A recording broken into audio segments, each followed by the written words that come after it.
Hello बच्चों, welcome to our new channel maths दिमाग वाला. Okay, we are going to start maths classes for you. Some maths concepts we will clear and हम क्या करेंगे, सारे maths के सारे जितने भी मैथ्स से रिलेटेड क्वेश्चंस हैं हम क्या करेंगे, कवर करेंगे. Okay, from R D Sharma book, from NCERT book, every book. Okay, from every book we will cover all the questions. Okay, so here we are going to start class 10th mathematics, है ना. What is the chapter 1, that is real numbers. तो real numbers हम start करने वाले हैं बच्चों. Real number को start करने से पहले आपको मैं क्या करूंगा, हम एक्सरसाइज नंबर 1.1 स्टार्ट करने से पहले हमको क्या करना है, हमको दो चीजें क्लियर होनी चाहिए, है ना. So are you ready guys? Okay, start. तो हमको क्या करना है, सबसे पहले यूक्लिड्स डिवीजन लेमा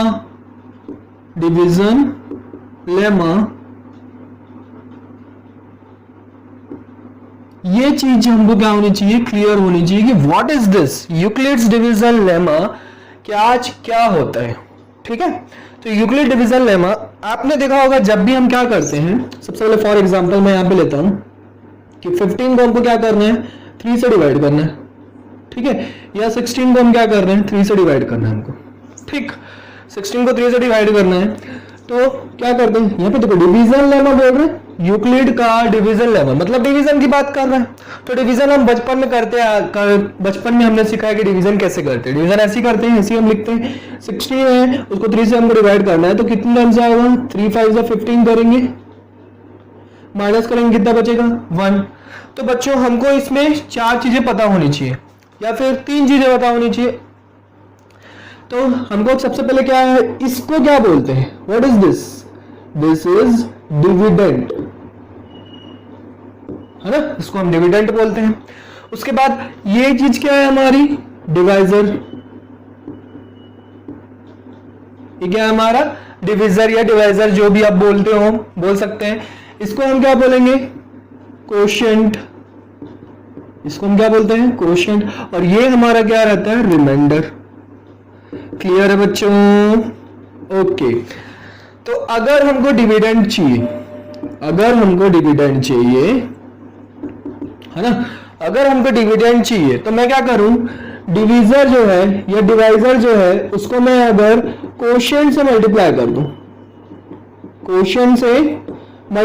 दूं, और प्लस रिमाइंडर कर दूं, रिमाइंडर को मैं इसमें क्या कर दूं, ऐड कर दूं, तो मुझे डिविडेंड मिल जाएगा. इसी एग्जांपल को देखते हैं. हमारा डिवाइजर क्या है, 3 है, कोशेंट कितना है, 5 है, रिमाइंडर कितना है, 1. तो 3 5 15 प्लस 1 कितना होगा, 16. आ गया हमारा डिविडेंड 16. समझ में आया बच्चों? तो dividend, divisor into quotient is equal to reminder. ये हमने कहा पढ़ा है, ये हमने पढ़ा है किसमें, 9th क्लास में पढ़ा है हमने. किसमें पढ़ा है, 9th क्लास में आप पढ़ के आए होगे बच्चों. 9th क्लास में इसको हम क्या बोलते थे, रिमाइंडर थ्योरम बोलते थे. क्या बोलते थे, रिमाइंडर थ्योरम. क्लियर है? इसको हम क्या बोलते थे, रिमाइंडर थ्योरम बोलते थे. रिमाइंडर थ्योरम में हम ये यूज करते थे, dividend is equal to divisor into quotient plus remainder. Clear है? Everything is clear. बहुत ही इजी है ये, तो बचपन में हम डिवीजन करते हुए आ रहे हैं, बस उसी को इनको क्या करना है, हमको यूज करना है ना. इसको हमने 9th क्लास में क्या बोला, रिमाइंडर थ्योरम. इसी को हम 10th क्लास में आके क्या बोलेंगे, अभी हम 10th क्लास में इसको क्या बोलेंगे, इसी को बोलते हैं 10th क्लास में यूक्लिड्स डिवीजन लेमा बोलते हैं. इसी को हम क्या बोलते हैं, यूक्लिड डिवीजन लेमा. तो यूक्लिड ने क्या किया, इस थ्योरम को, रिमाइंडर थ्योरम को उसने क्या कर लिया, अपने तरीके से, अलग तरीके से यूज कर लिया. ठीक है, इसने बोला कि डिविडेंड है, उसको मैं क्या लिख दूं, ए लिख दूं. डिवाइजर है, उसको मैं क्या लिख दूं, बी लिख दूं. और कोशेंट है तो कोशेंट को क्यू और रिमाइंडर को स्मॉल आर से रिप्रेजेंट करता हूं. तो यही हमारा क्या है, यूक्लिड्स डिवीजन लेमा का क्या हो सकते हैं आप, थ्योरम बोल सकते हैं, इक्वेशन बोल सकते हैं, what you want to say you can. Okay, तो a is equal to B Q plus R, ये हमको पता चल गया, where a is dividend, b is divisor, q is quotient and r is reminder. Clear है बच्चों? Euclid's division lemma clear है? अब हमको ये सारी चीजें ना करके हमको सिर्फ क्या याद रखना है 10th क्लास में, ये याद रखना है। ठीक है, तो मैं बाकी सारी चीजें क्या कर दूं, रब कर दूं। तो यूक्लिड डिवीजन लेमा जो है हमको क्या मिल गया, समझ में आया बच्चों? सबसे पहले हमने बचपन में क्या पढ़ा, डिवीजन पढ़ा कि हमको डिवीजन कैसे करना रहता है। देन डिवीजन से हम धीरे धीरे आगे बढ़े, उसमें रिमाइंडर के बारे में पढ़ा हमने कि रिमाइंडर कैसे बचता है ना। अपने 6th-7th क्लास में, हायर क्लास में देखा होगा रिमाइंडर बचता है। फिर देन 8th क्लास में आके 9th क्लास में आपने क्या पढ़ा, उसी को रिमाइंडर थ्योरम के फॉर्म में पढ़ा। अभी 10th क्लास में हम उसी को क्या पढ़ रहे हैं, यूक्लिड्स डिवीजन लेमा के फॉर्म में पढ़ रहे हैं। ठीक है, तो यूक्लिड डिवीजन लेमा क्या हो गया, A is equal to B Q plus R, where A is dividend, B is what, divisor या डिविजर, जो भी आप बोलना चाहो बच्चों। ये हमारा कोशेंट और ये हमारा रिमाइंडर है ना। तो हमको रिमाइंडर जैसे हमको क्या करना है, किसी का भी, अब यूक्लिड नहीं है, हमको इक्वेशन दे दिया तो उन्होंने एक और चीज भी क्या कर दी थी, प्रूफ कर दी थी कि अगर हमको किसी भी डिविडेंड का अगर रिमाइंडर फाइंड आउट करना है, किसी भी डिविडेंड का क्या करना है, रिमाइंडर फाइंड आउट करना है कि उसके कितने रिमाइंडर हो सकते हैं। तो उन्होंने क्या कर दिया, एक सिचुएशन दे दी या फिर एक फॉर्मूला दे दिया आपको कि 0 से लेके रिमाइंडर की वैल्यू कहां तक होती है, b तक होती है। 0 से लेके कहां तक होती है, b तक होती है। b के इक्वल नहीं होगी, b के इक्वल होगी तो बच्चों को डिवाइड नहीं हो जाएगा, रिमाइंडर कहां बचेगा फिर, है ना। b के इक्वल नहीं होगी तो r की वैल्यू किसके किसके बीच होती है, 0 और b के बीच की होती है। 0 के इक्वल हो सकता है, 0 हो सकता है रिमाइंडर, है ना, पर b के बराबर नहीं हो सकता, b के इक्वल नहीं हो सकता। समझ में आया बच्चों? ओके, तो जैसे कि मान लो फॉर एग्जांपल मैं यहाँ पे क्वेश्चन लिखता हूँ। हमने जैसे अभी देखा, क्या देखा, 16 इज इक्वल टू 3 into 5 + 1, यही हमने देखा था। तो यहाँ पे देखो b की वैल्यू कितनी है, 3, है ना। तो इसके रिमाइंडर क्या क्या हो सकते हैं, इसके रिमाइंडर हो सकते हैं 0 से लेके b तक की वैल्यू, है ना। तो 0 1 2 3 नहीं हो सकता, है ना। तो ये रिमाइंडर हो सकता है। कैसे फाइंड आउट किया हमने लिखा r की वैल्यू कितनी, r की वैल्यू फाइंड आउट करनी है, b की वैल्यू कितनी है 3, तो 3 से छोटा होना चाहिए और 0 के बराबर हो सकता है। तो 0 1 2 ये इसके रिमाइंडर हो सकते हैं, 0 भी हो सकता है, 1 भी हो सकता है, 2 भी हो सकता है। तो हमने तो बचपन में पढ़ा था कि बच्चों रिमाइंडर एक ही होता है। यहाँ पे यूक्लिड हम 10th क्लास में आके अब क्या करेंगे, थोड़ा सा स्टैंडर्ड वाइज पढ़ेंगे कि यूक्लिड डिवीजन लेवल में हमको पता चला कि एक जो डिविडेंड है उसके बहुत सारे रिमाइंडर हो सकते हैं। वो डिपेंड करता है किस पे, डिवाइजर पे, जो कि b है हमारे, b की वैल्यू पे डिपेंड करेगा। Is it clear? ओके, इसके बाद हमको आपने पढ़ा है इंटीजर्स किसको बोलते हैं, किसको बोलते हैं बच्चों, इंटीजर्स। इंटीजर्स जो नेगेटिव, 0 और पॉजिटिव वैल्यू क्या करता है, ऑकर करता है, उसी को हम इंटीजर्स बोलते हैं, है ना। अब जैसे मान लो इसने बोल दिया कि पॉजिटिव इंटीजर्स हमको लिखना है, ठीक है। तो पॉजिटिव इंटीजर्स कौन कौन से होंगे, 1 2 3 4 5, all natural numbers are positive integers, all natural numbers are positive integers. तो 1 2 3 4 5, ठीक है। अब अगर मैं क्या लिखूं, ऑड पॉजिटिव इंटीजर्स लिखूं, ऑड पॉजिटिव इंटीजर्स लिखता हूं मैं, क्योंकि ये डिवीजन की बात कर रहा है तो डिवीजन में नेगेटिव तो हम नहीं ले सकते ना बच्चों, है ना। तो नेगेटिव के केसेस बहुत कम आते हैं, इसमें रेयर आते ही नहीं है, आप तो समझ लो, आपको पॉजिटिव के केसेस ज्यादा पूछेगा। तो और पॉजिटिव इंटीजर्स क्या क्या होंगे, होगा 1, यही सब ले लेते हैं, 3, ये होगा 5, ऐसे करके अप टू n तक। तो ये ऑड पॉजिटिव इंटीजर्स हो गए, ठीक है। इवन पॉजिटिव इंटीजर्स, अगर आपको बोलता है इवन पॉजिटिव इंटीजर्स तो आप क्या क्या लिखोगे, 2 लिखोगे, 4 लिखोगे, 6 लिखोगे, ये सारी चीजें, ठीक है। तो अब इनको कैसे रिप्रेजेंट करते हैं वो चीज हमको देखनी है। और मैं यहां पे लिख दूं मान लो आपको बोल देता है कि कॉन्जिक्यूटिव इंटीजर्स या पॉजिटिव इंटीजर्स बोल दे, है ना। कॉन्जिक्यूटिव इंटीजर्स, कॉन्जिक्यूटिव मतलब क्या होता है बच्चों? कॉन्जिक्यूटिव मतलब होता है लगातार। पॉजिटिव इंटीजर्स बोले या इंटीजर्स बोले, वैसे पॉजिटिव ही बोलेगा, आपको तो पॉजिटिव पढ़ना है ना। तो कॉन्जिक्यूटिव पॉजिटिव इंटीजर्स कौन कौन से होंगे? सेम होगा, natural number 1 2 3 4 5 up to n, है ना। कॉन्जिक्यूटिव मतलब लगातार, 1 के बाद 2, 2 के बाद 3, कंटिन्यूअसली। समझ में आ रहा है बच्चों? अब जैसे मान लो हमको पॉजिटिव इंटीजर्स बोला, अब इसको क्या करना है, हमको इस यूक्लिड डिवीजन लेमा के फॉर्म में इसको क्या करना रहता है, रिप्रेजेंट करना रहता है, ठीक है। तो हमने मान लिया कि q यहाँ पे क्या है, एक इंटीजर है जो कि हमारा क्या है, कोशिएंट है, ठीक है। अब इसमें मैं क्या करूं, मुझे कौन सा चाहिए, पॉजिटिव इंटीजर चाहिए, मुझे 1 चाहिए। कैसे आएगा 1? जब q की वैल्यू कितनी होगी, 1 होगी। q एक इंटीजर है, पॉजिटिव और इंटीजर्स, पॉजिटिव इंटीजर्स, तो q की वैल्यू 1 लूंगा मैं।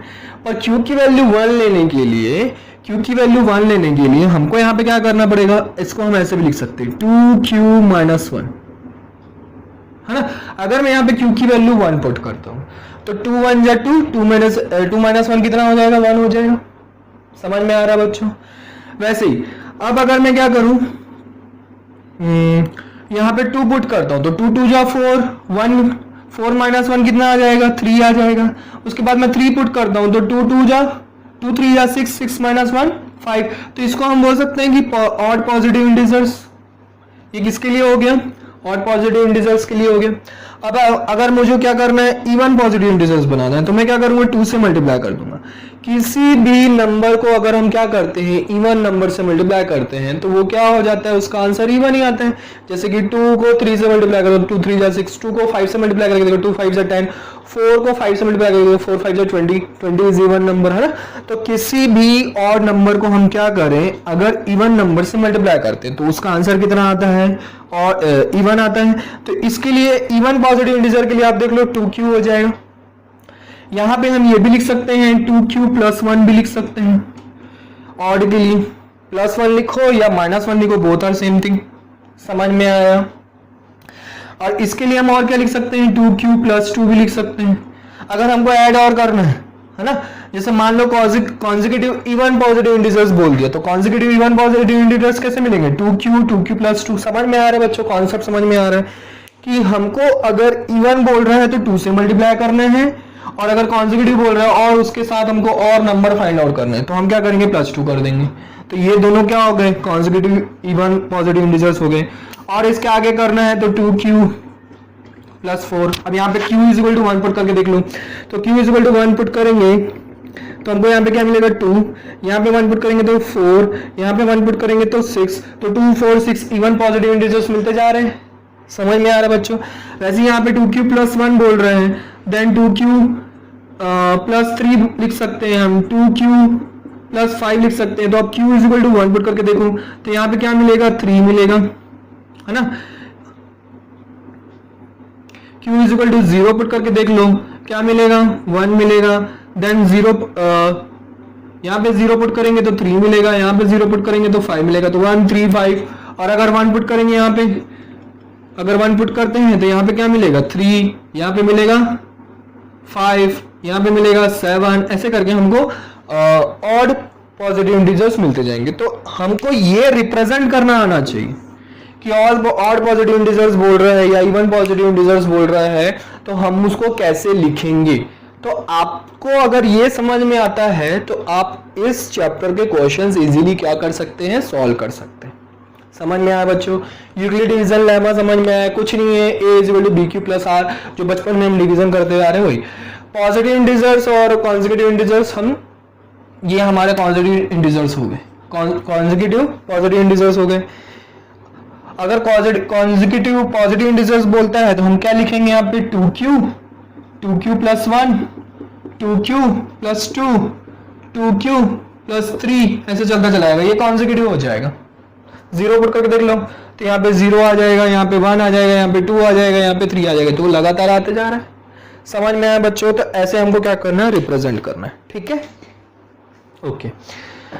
अब ये तो हमको समझ में आ गई कॉन्सेप्ट कि हमको बेसिक चीजें पहले पता होना चाहिए कि हमको कैसे उसको रिप्रेजेंट करना है।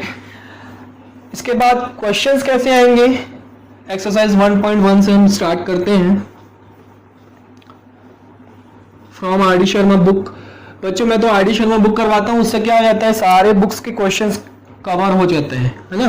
बट फिर भी मैं एनसीईआरटी बुक के क्वेश्चंस भी आपको करवाऊंगा, है ना। So don't worry. जिनको मैथ्स एकदम खराब सब्जेक्ट लगता है, जिनको डर लगता है, तो आप सिर्फ एनसीईआरटी भी सॉल्व करोगे तो भी आपके अच्छे मार्क्स आ जाएंगे, ठीक है। तो डरने की कोई जरूरत नहीं है, आप सिर्फ मेरे साथ प्रैक्टिस करते चलो, ओके। सो स्टार्ट करते हैं हम क्वेश्चन नंबर 1 से स्टार्ट करते हैं। What is saying question number 1? Question number 1 is prove that the product of two consecutive positive integers is divisible by 2, ठीक है। two consecutive positive integers is divisible by 2, ठीक है। सबसे पहले हमको क्या करना है, let two positive consecutive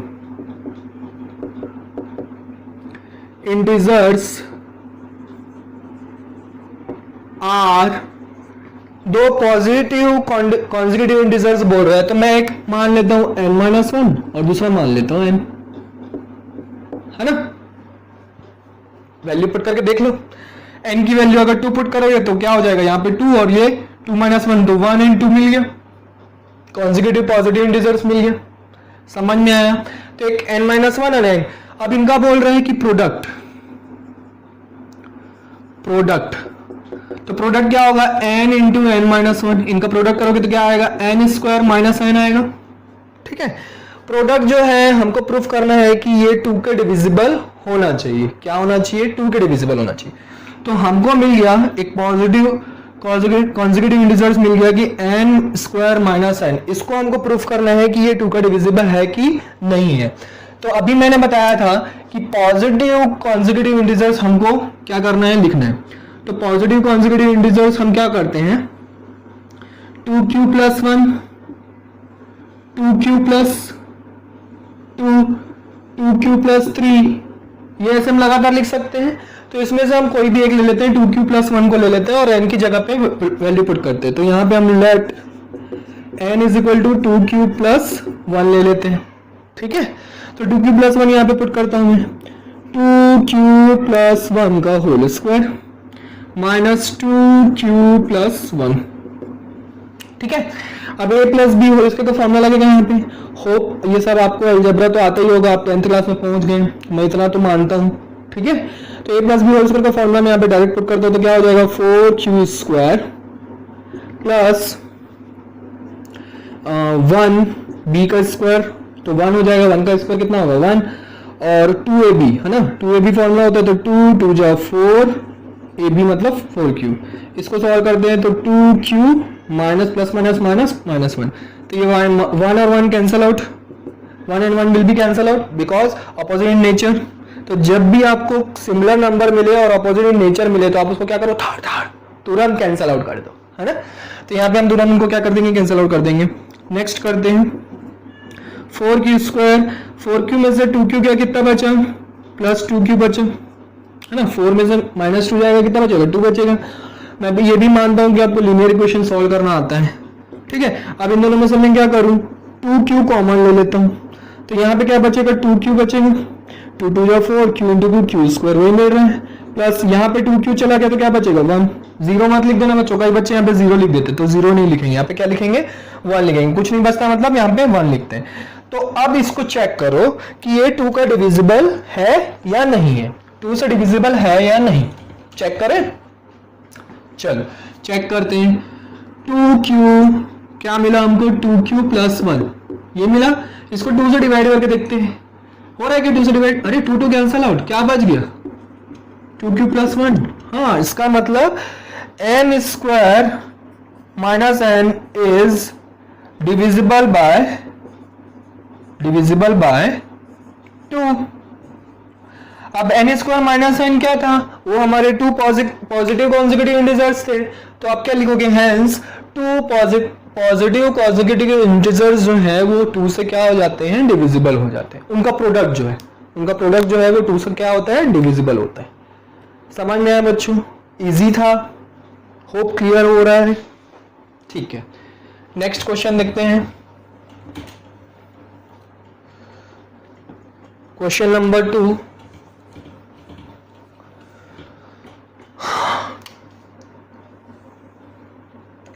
question number 2 is if a and b are two odd positive integers such that a is greater than b, तो a जो है एक पॉजिटिव ऑड पॉजिटिव इंटीजर है ना। a एंड b जो है वो odd positive integer है। तो ऑड पॉजिटिव इंटीजर है, मैं यहाँ पे 2q + 1 लिखा था, है ना। पॉजिटिव इंटीजर को मैं क्या लिख सकता हूँ, 4q भी लिख सकता हूँ। अगर 4q कर रहा हूँ और q की वैल्यू अगर मान लो मैं 1 पुट करता हूँ, 4 भी तो एक इवन नंबर है, 2 की जगह हम 4 भी ले सकते हैं। 2 लो या 4 लो, बोथ आर सेम थिंग, उससे फर्क नहीं पड़ता है। ठीक है, आप 2q भी ले सकते हो, 2q लेके सॉल्व करना, मैं 4q लेके कर रहा हूँ। ठीक है, तो यहाँ पे q की वैल्यू में अगर मैं 1 पुट करता हूँ तो मुझे 4 × 1 कितना मिलेगा, 4 मिलेगा।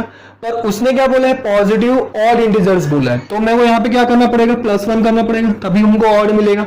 अब q की वैल्यू 1 पुट करके देखो तो 4 × 1 1, 1 + 1 4 + 1 5, तो हमको क्या मिला, पॉजिटिव ऑड इंटीजर मिला। समझ में आया? तो a की वैल्यू हमने ले ली 4q + 1 ले ली मानो, और b की वैल्यू भी 4 से ही ले लेते हैं, 4q + 3 ले लेते हैं। बट उसने बोला है यहाँ पे देखो, एक कंडीशन दे दिया है कि a इज ग्रेटर देन क्या होना चाहिए, b होना चाहिए। तो इन दोनों में से कौन सा बड़ा होगा? यहाँ पे मेरे हिसाब से मैंने जो लिखा है वहां पे b बड़ा हो रहा है, क्योंकि यहाँ पे +3 और यहाँ पे +1 है। तो हम इसको मिटा के उल्टा कर देते हैं, 4q + 3 और इसको ले देते हैं 4q + 1। समझ में आया? ये दो चीजें हमने कंसीडर कर ली, a is greater than b अब दिख रहा है। ठीक है, यहां तक क्लियर है हमको क्वेश्चन है। Then prove that one of the two numbers, दो नंबर्स दिए हुए हैं a + b / 2 and a - b / 2। इन दोनों में से हमको प्रूफ करना है कि एक इवन है और एक दूसरा क्या है, ऑड है। इन दोनों में से हमको प्रूफ करना है। ठीक है, तो a और b की वैल्यू पुट कर देते हैं और सॉल्व कर देते हैं। क्या होगा, a की वैल्यू 4q + 3 + 4q + 1 / 2। ठीक है, 4q और 4q कितना हो जाएगा, 8q हो जाएगा। 3 + 1 कितना हो जाएगा, 4 हो जाएगा।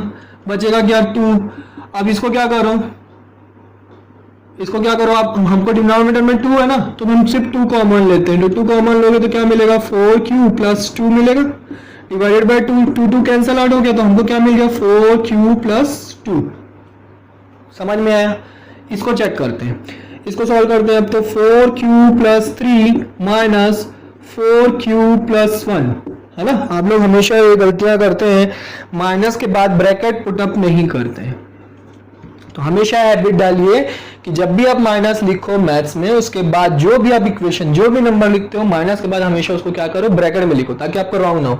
अभी अगर आप ब्रैकेट नहीं पुट करते तो आप ऐसे लिख देते हैं, जो कि आपका रॉन्ग हो जाता है ना। कैसे रॉन्ग होता है, यहाँ पे देखो, 4q + 3 ± -4q, ये तो सही होता है आपका, बट ये आप +1 लिखते पड़े, एक्चुअल में क्या आ रहा है, -1 आ रहा है। और अगर आप यहाँ पे ब्रैकेट पुट नहीं करते तो आपका क्या आता, +1 आता, जो कि रॉन्ग हो जाता। ठीक है, अपॉन 2, इसको सॉल्व करो, 4q and 4q will be cancel out, 3 - 1 is 2, 2/2 cancel out, कितना आ गया आंसर, 1। अब इसको देखो आप और इसको देखो आप, दोनों में से कौन सा इवन है, कौन सा ऑड है, क्लियर हो रहा है कौन सा इवन है, क्योंकि +2 लिख रहा है, q की वैल्यू 1 पुट करके देख लो, है ना।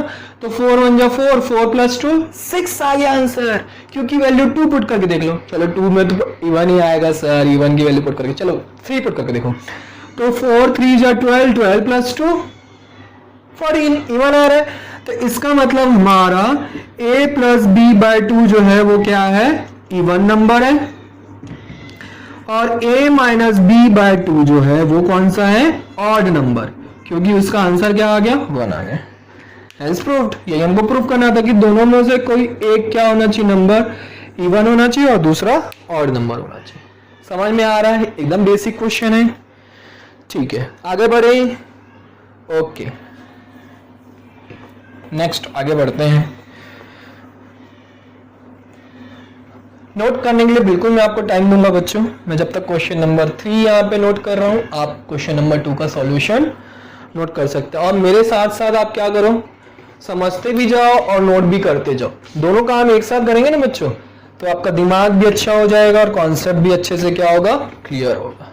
ठीक है, चलो question number 3, what is saying question number 3? तो question number 3 is show that the square of an odd positive integer is of the form 8q + 1 for some integer. फिर से क्या बोल रहे हैं, ऑड पॉजिटिव इंटीजर। तो यहाँ पे देखो हमने 2 ऑड पॉजिटिव इंटीजर लिया था, इसी को लिख देता हूं मैं यहाँ पे। ठीक है, ऑड पॉजिटिव इंटीजर कौन कौन से हैं, 4q + 1 एंड 4q + 3। ठीक, अब इनका क्या करना है, हमको स्क्वायर करना है। ठीक है, तो 4q + 1 का मैं क्या करूं, स्क्वायर करता हूं। ठीक है, उसको स्क्वायर करने पर वो कैसा दिखना चाहिए, 8q + 1 के फॉर्म में आना चाहिए उनका सॉल्व करने पर, फॉर सम इंटीजर q। तो आप इसको q ना लिख के इसको हम क्या लिख देते हैं, m लिख देते हैं। ठीक है, क्या लिख दे, m। क्यों लिख रहे हैं अभी मैं बता रहा हूं, अभी आप लिखो बस। 4m + 1 का होल स्क्वायर करेंगे तो कितना आएगा, 16m² आएगा। 1 का स्क्वायर करेंगे तो 1 आएगा, और 2 4 जा 8m, ये मिल गया हमको। ठीक है, अब मैं क्या करूं, 16m² + 8m + 1, हमको 8q + 1 के फॉर्म में चाहिए। हमको किस फॉर्म में आना चाहिए आंसर, 8q + 1 के फॉर्म में आंसर आना चाहिए। ठीक है, तो +1 तो हमको मिल गया, बच गया क्या, 8q। तो इन दोनों में से मैं क्या करूं, 8 अगर कॉमन ले लेता हूं, या 8m पूरा कॉमन ले लो, तो यहाँ पे क्या बचेगा, 2m + 1 बचेगा, और ये +1 में हमने कॉमन किस में से लिया, 2, ये दोनों टर्म में से, दो टर्म से कॉमन लेते हैं हम। तो इन दोनों में से मैंने क्या कॉमन लिया, 8m कॉमन लिया। अब इस चीज को देखो, 8q + 1 लिख सकते हैं। यहाँ पे आप क्या लिखोगे, वेयर q = m2m + 1। q एक इंटीजर है, क्वेश्चन में बोला है फॉर सम इंटीजर q, तो q एक इंटीजर है, तो ये इंटीजर वैल्यू होगी, यानी कि कुछ भी वैल्यू पुट करो यहाँ पे कोई ना कोई हमको क्या मिलेगा, इंटीजर मिलेगा। तो q एक इंटीजर के लिए हमको क्या मिला, किसका, पॉजिटिव ऑड इंटीजर का स्क्वायर करने पर हमेशा किस फॉर्म में आता है, 8q + 1 के फॉर्म में आता है। मैंने बताया था कि यहाँ पे m क्यों लिए मैं बताऊंगा, m इसलिए लेते हैं क्योंकि हमको q लाना था यहाँ पे। अगर यहीं पे फिर से q लेके सॉल्व करता और लास्ट में मैं q लेके आता तो आपको समझ में नहीं आता कि q को ही हम q के इक्वल क्यों ले रहे हैं। इसलिए आप क्या करो, जब भी एज्यूम करते हो, जिस इंटीजर्स में हमको फाइंड आउट करना रहता है ना, उस फॉर्म में उसको एज्यूम मत क्या करो, किसी दूसरे नंबर या किसी दूसरे अल्फाबेट को यूज करके आप क्या किया करो, उसको एज्यूम क्या करो। तो n भी लिख सकते थे, अपना नाम का को फर्स्ट लेटर भी लिख सकते थे, कुछ भी लिख सकते हो। ठीक है, बस ये याद रखो कि जिस इंटीजर के फॉर्म में प्रूफ करने बोले उसके फॉर्म में आप एज्यूम नहीं करना। ठीक है, तो 8q + 1 आया, इसको भी चेक कर लेते हैं।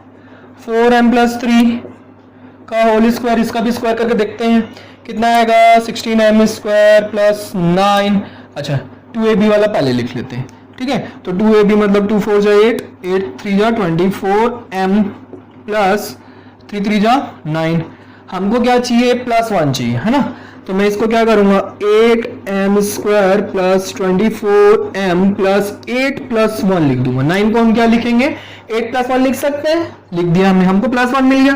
अब इन तीनों में से मैं क्या करूं, कॉमन ले लेता हूं। क्या कॉमन ले लिया, 8, तो यहाँ पे क्या मिलेगा, 2m² + 3m + 1 + 1। तो ये जो है, ये हमारा क्या है, 8q + 1।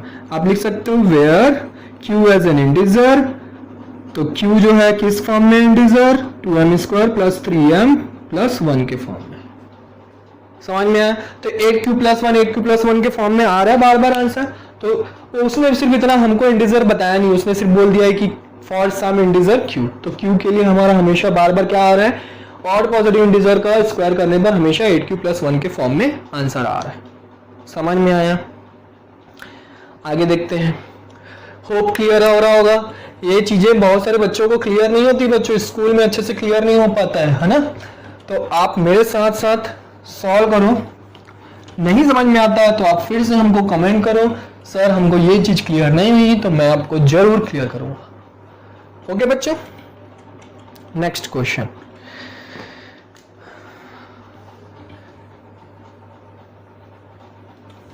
ठीक है, लेक्चर में ज्यादा लंबे लंबे नहीं करूंगा, आपको बोर नहीं करूंगा। ये लास्ट क्वेश्चन है इस लेक्चर का, उसके बाद हम इस लेक्चर को एंड करेंगे ताकि आपको ज्यादा बोर ना लगे। ठीक है, नेक्स्ट क्वेश्चन क्या बोल रहा है, show that any positive odd integer is of the form 6q + 1 और 6q + 3। किस फॉर्म में करना है, 6q + 1, 6q + 3 और 6q + 5, 6q + 5 where q is some integer. फिर से बोला है ना, हमको फिर से क्या लेना है, पॉजिटिव ऑड इंटीजर लेना है। तो आप यहाँ पे देखो 6q + 1 जो है आपको किस फॉर्म में दिख रहा है, bq + r के फॉर्म में दिख रहा है, bq + r के फॉर्म में दिख रहा है। अब यहाँ पे देखो r की वैल्यू अलग अलग है, 1 3 5 बहुत सारी है, तो हमको चूज करना पड़ेगा r की वैल्यू। किससे चूज करते हैं, b की वैल्यू से। फॉर्मूला क्या आता है, यूक्लिड लेमा के अकॉर्डिंग r का फॉर्मूला होता है ये। यहाँ से r की वैल्यूज क्या क्या मिलेंगी, b मतलब 6, तो r की वैल्यूज क्या क्या मिलेंगी हमको, 0 1 2 3 4 एंड 5, ये वैल्यूज होंगी। तो अब इसको क्या करूं, सॉल्व करके देखो। हमको कौन सा बोला है, हमको क्या फाइंड आउट करना है, show that any positive integers, positive integers जो है वो इस फॉर्म में होनी चाहिए। तो 6q + 0 करूंगा तो 6q मिलेगा, है ना। 6q + 1 किस फॉर्म में कर रहा हूं मैं, bq + r के फॉर्म में कर रहा हूँ। bq + r जो है हमने ये लिया है, इसमें हम क्या कर रहे हैं, वैल्यू पुट करते जा रहे हैं। b की वैल्यू तो फिक्स है 6, r की वैल्यू पुट करते जा रहे हैं। तो r की वैल्यू मैं 0 पुट किया तो 6q आया, r की वैल्यू 1 पुट किया तो 6q + 1 आएगा, r की वैल्यू 2 पुट करेंगे तो 6q + 2 आएगा, r की वैल्यू 3 पुट करेंगे तो 6q + 3 आएगा, r की वैल्यू 4 पुट करेंगे तो 6q + 4 आएगा, एंड r की वैल्यू 5 पुट करेंगे तो 6q + 5 आएगा। तो हमको मिलेगा 1 2 3 4 5 6, समझ में आया, 1 2 3 4 5 6, तो ये हमको मिल गया। अब इसमें से देखना है हमको कि पॉजिटिव ऑड इंटीजर्स कौन कौन से हैं। तो पॉजिटिव ऑड इंटीजर्स हमको कौन कौन से दिख रहे हैं, ये दिख रहे हैं, सब में 1 पुट करके देख चेक कर लो। जब भी हमको ऑड बोलते हैं आप 1 पुट करके चेक कर लिया करो। बट यहाँ पे 1 पुट करेंगे तो हमको 6 1 = 6 इवन मिलेगा, ये नहीं हो सकता। यहाँ पे 1 पुट करिए 6 1 = 6 + 7 ऑड मिला, तो हमारा हो गया 6q + 1 एक आंसर हो गया। यहाँ पे 1 पुट करके देखो 6 1 = 6 + 2 8 इवन हो गया। 1 पुट करेंगे 6 + 3 कितना आएगा 9, तो यही हो गया हमारा 1, है ना। और इसमें देखो +4 है, ये भी इवन आएगा आंसर, ये +5 है तो ये ऑड आएगा। तो ये तीनों जो हैं ये हमारे आंसर है, या फिर शो करने बोला था तो ये तीनों जो हैं होंगे क्या होंगे, पॉजिटिव ऑड इंटीजर्स होंगे। क्लियर है बच्चों, फॉर सम इंटीजर q। तो यहां तक होप सारे क्वेश्चन आपको क्लियर हुए होंगे। यूक्लिड लेमा थ्योरम भी आपको क्लियर हुआ होगा। इसके नेक्स्ट लेक्चर में मैं क्या करूंगा, और भी क्वेश्चंस करवाऊंगा। एक्सरसाइज 1.1 को हम कंटिन्यू करेंगे। मैं चाहता हूं कि आप भी क्या करो, प्रैक्टिस करो और जितने ज़्यादा हो सके क्वेश्चन सॉल्व करो। आगे के क्वेश्चंस कंटिन्यू सॉल्व करो और डाउट्स निकालो। अगर आपको कोई भी डाउट होता है तो आप बिना हेजिटेशन के हमसे आप क्या कर सकते हैं, डाउट पूछ सकते हैं। ओके चैंपियंस, ओके बच्चों, तो प्रैक्टिस करते रहो और क्या करते रहो, मत जानी लाइफ जीते रहो। Okay, bye bye, take care, see in the next lecture.